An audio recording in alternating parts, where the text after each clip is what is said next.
We're now ready for mistake number 7, and that is using FUD to cause your readers to feel anxious. So, to see what I mean by FUD, take a look at this example. FUD, of course, in this context refers to fear, uncertainty, and doubt.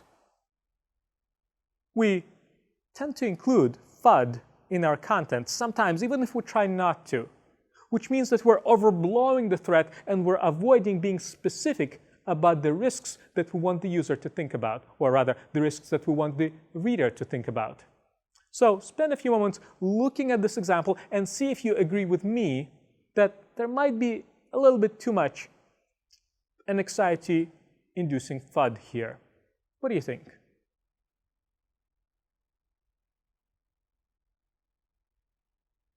What your readers want is to understand the specific mitigation approaches to the realistic and relevant risks that your writing talks about. So we should talk about risks.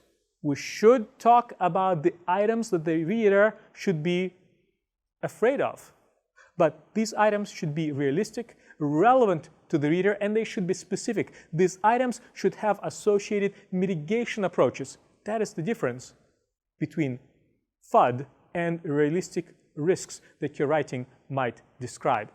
So here's my attempt to take the ideas that you saw on the previous screen and relay them in a way that I think is more practical, more constructive, and that avoids some of the FUD factor that you may have felt when reading the original version of this text.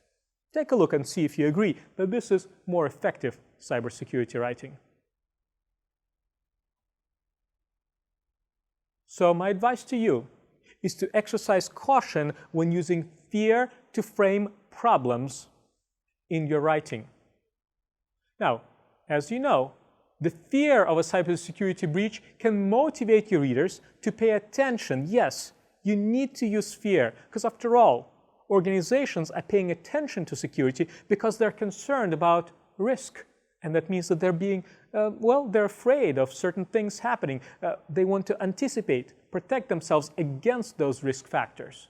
So you can and should use fear in your writing. Just make sure that you focus on the specific risk factors that are relevant to your readers. Make sure that you propose a plan to mitigate that fear and avoid just indiscriminately raising uncertainty and doubt. Be afraid, be very afraid.